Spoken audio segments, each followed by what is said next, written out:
Run like hell. Well, it's been over a year since I first heard this song, but I remember feeling almost let down by it.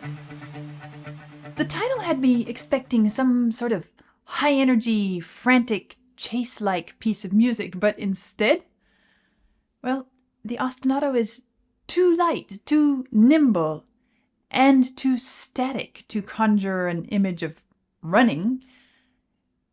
It's simply the wrong pace. And the drums? Well, too heavy, too slow to be running like hell. And the few chords calling out along the way, dum da dum, I'd say they're more spacey sounding than run like hell sounding. So it was totally not what I was looking for. So what is it then? Is it just some cool sounding backdrop to the wonderful lyrics that makes you jam your head up and down if you're into that sort of thing? Well, by this point, I think we all should expect to find more musical relevance than that. And indeed, we do. Let's set the crowd chanting aside for a few minutes and look at the primary musical building block of this song. The perpetually reverberating ostinato. Dum diddy dum diddy dum diddy dum diddy dum diddy dum diddy dum diddy dum diddy dum. Where have we seen this featured prominently before? The Bricks in the Wall trilogy. And that's it. That's our cue. This musical building block is the identifying feature of the building blocks of the wall itself. Ah, that changes the perspective. We're not listening to someone run like hell. Neither are we feeling ourselves running like hell. Not at all. We are hearing, singing, feeling the bricks of the wall, reverberating, surrounding, bearing down on us, echoing in our minds, facing us at every turn, stalking us no matter how far or how fast we run. We don't hear running. We hear the reason for the running, the thing that makes us feel the need to run. We almost feel ourselves breaking out in a cold sweat as all that has been stacked up closes in on us. When your problem is yourself, you can't get away no matter how far or how fast you go. And here's Pink, fantasizing about an adoring crowd, obeying his every word, imposing his order on the universe, and he's still haunted by his past. As much as he'd like to believe that he chooses and controls his path now, the fact is, his wall still dictates his every move. Terrifying, isn't it? Of course, he's fighting it, or running from it. The pounding of the drums is a heroic effort to tamp it down, keep it away. Bum, bum, fight it off. Stand up, own your fate, shape the world around you. Shape it in your image. But wait, what is that image? The image of a wall. Ah, we meet it again. We can't outrun it. But back to this tamping, pounding. As the thumping goes on, it begins to feel like a sledgehammer. Relentless. Thud, thud, thud, thud. Merciless, like a meat tenderizer, pounding everyone and everything into the ground until there's no voice to be raised in objection, no head to rise up and stand in opposition. But of course, I can't help but interject here that it's an endless game of whack-a-mole, and so keep on running. It's great, isn't it? It's powerful, compelling musical imagery. But that's not all. As we near the end, the guitar enters with a deep, wild, wailing tone. Is it the voice of a violin from a vanished world, mourning the loss of that world's soul? Or is it a wailing banshee calling out a tragic future for us? Perhaps a bit of both, but I love this part. I guess this is my favorite element of the entire piece. It cuts through Pink's posturing and delusion and shows us the devastating truth, leaving us unable to even breathe. But there's something incredible about truth. No matter how brutal, how devastating it is, it's also the only hope. Remember the famous line, "The only way out is through." Where there is truth, there is hope, and so it is here, now. This is the first glimmer of hope in this saga because it is the first time that Pink turns toward the truth. And why do I say that? Well, let's take a look at the lyrics. There are two ideas I find in the lyrical content that suggest Pink is beginning to tell the truth to himself. A casual glance might allow us to believe that Pink is presenting this message to his audience at the concert. After all, we do start off by hearing the crowd chanting his name, and this chanting returns at the end as a duel between Pink Floyd, and hammer, hammer.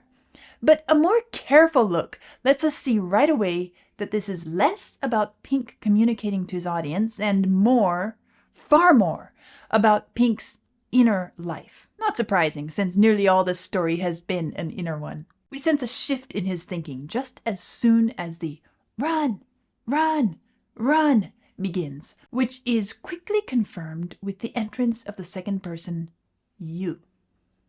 You better. You, your. It's instructive, directive, from the first word to the last. Pink is talking to himself. He's confronting the real Pink, his soul, we could say, the part of himself that he's suppressed and silenced, that he'd rather not be in existence, but it does exist within him, still, in spite of all his efforts. So he has to deal with it. You better run. Get out of here. Go away. Stop bothering me. It reminds me a little bit of High Ren. Remember High Ren, where he's talking to himself. High Ren, High Ren, High Ren. Here it's kind of the same thing. Pink's past harasses him. He's taut with nervousness, and this wall, it's barely holding up. This world I'm creating is beating at the door. It might break. The truth might come out.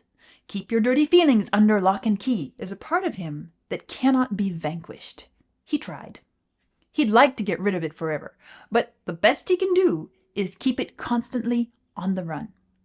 And so, in a strange roundabout way, Pink is compelled to face the fact that this is not who he really is. While not quite owning up to it, he's at least having to deal with it.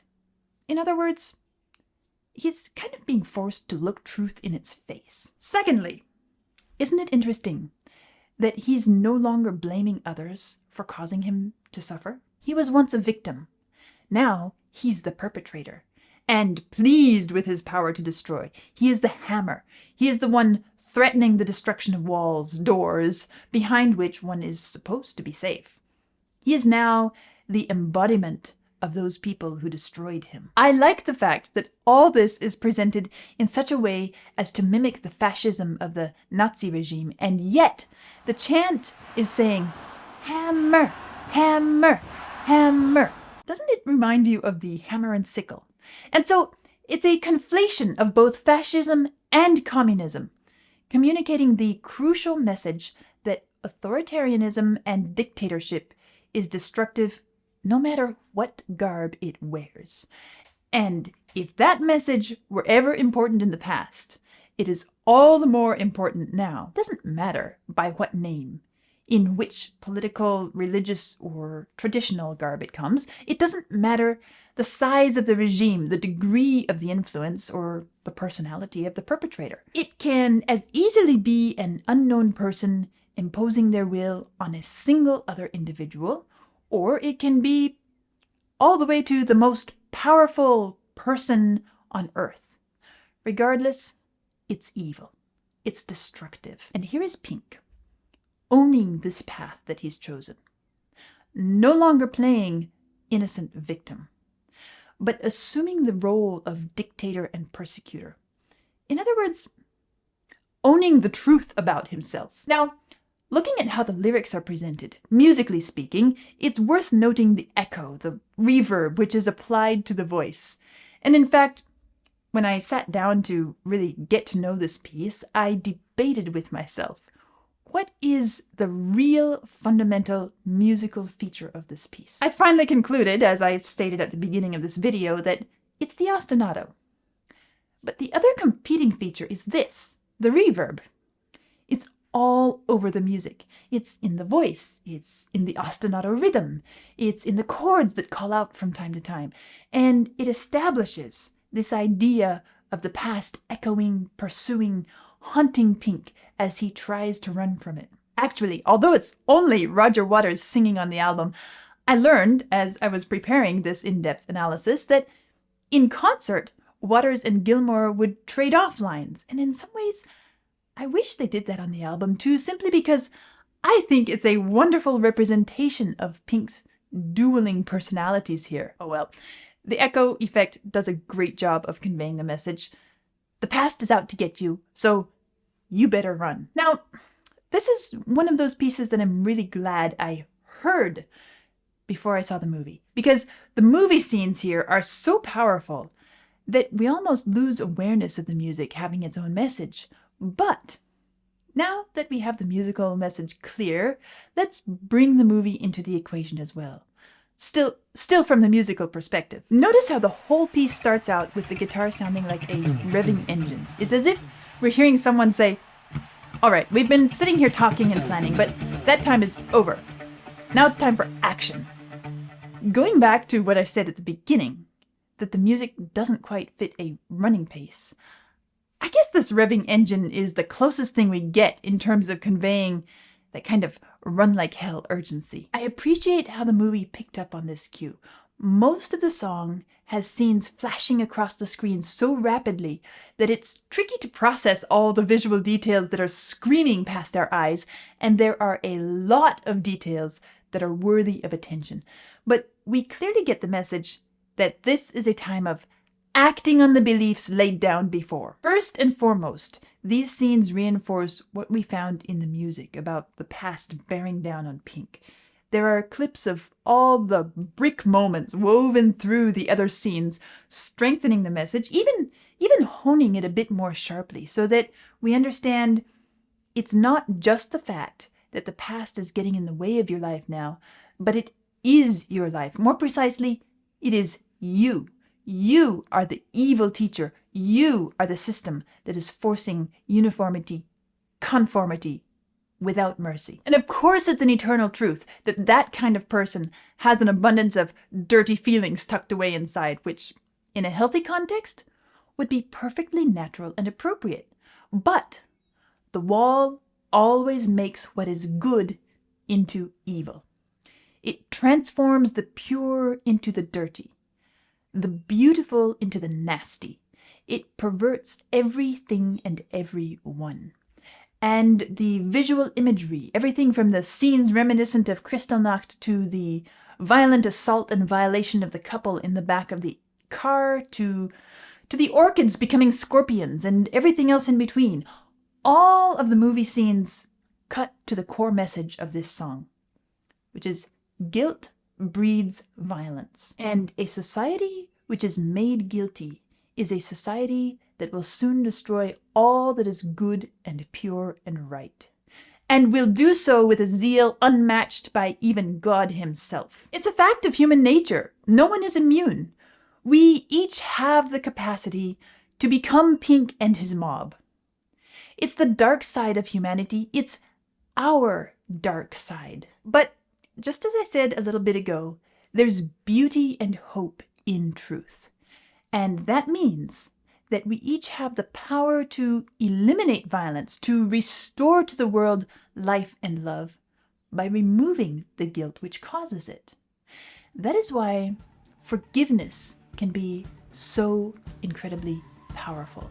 And that is why what we believe about ourselves and about others is far more than merely a privately held opinion, but is quite literally either the shadow of death or the breath of life. I'll see you next time.